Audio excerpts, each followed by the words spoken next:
L'itération est quelque chose d'extrêmement important en Python. En vérité, c'est même le cœur de la philosophie du langage. Aussi, si vous maîtrisez l'itération, vous maîtrisez Python. L'itération est un processus qui consiste à prendre, élément par élément, le contenu d'un objet. Prenons par exemple une chaîne de caractères. La chaîne de caractères Python. La chaîne de caractères Python est indexable. On peut récupérer ces éléments un par un, manuellement.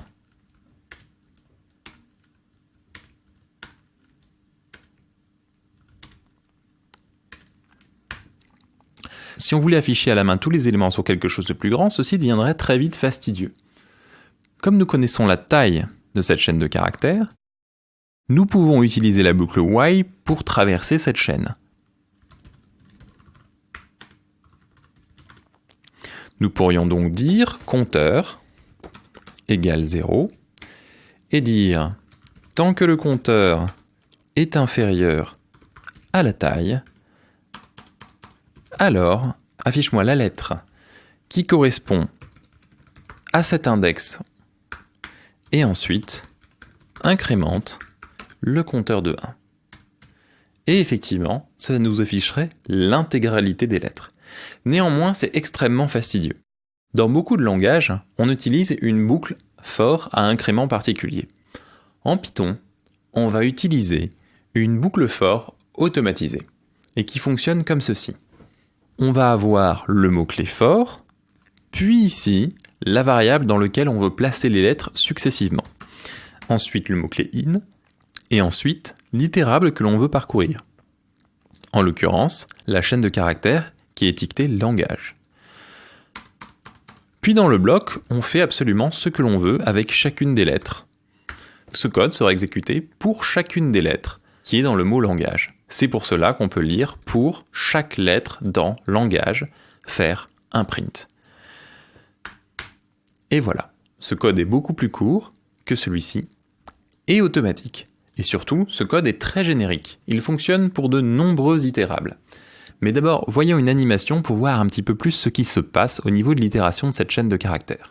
Au début de la boucle, la variable lettre, l'étiquette lettre, est attachée au premier élément, c'est-à-dire la lettre P majuscule, qui est une chaîne de caractères d'un seul caractère qui contient P.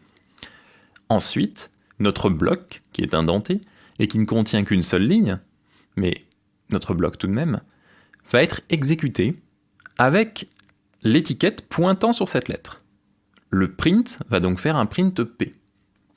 Puis, étant donné que nous ne sommes pas au dernier élément et qu'il y a un élément suivant, la boucle va remonter tout en haut. La variable lettre va ensuite étiqueter la seconde case de notre mot langage qui contient une chaîne de caractères avec la lettre Y dedans.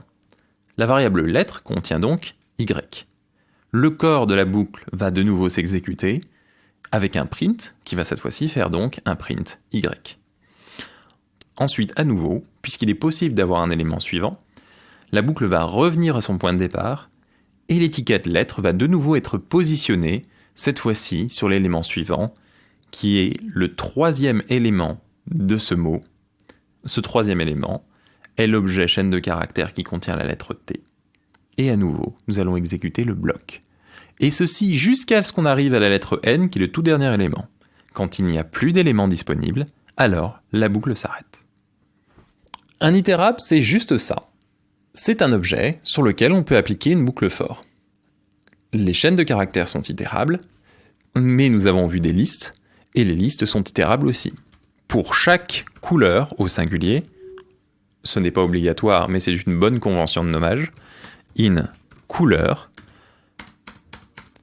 print couleur. Ici, pour chaque élément de ma liste couleur, je vais avoir la variable couleur qui va successivement prendre les valeurs de bleu, blanc, rouge, jaune à pois vert, etc.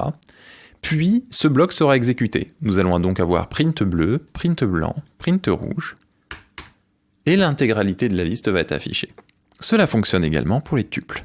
En l'occurrence, je vais me faire un tuple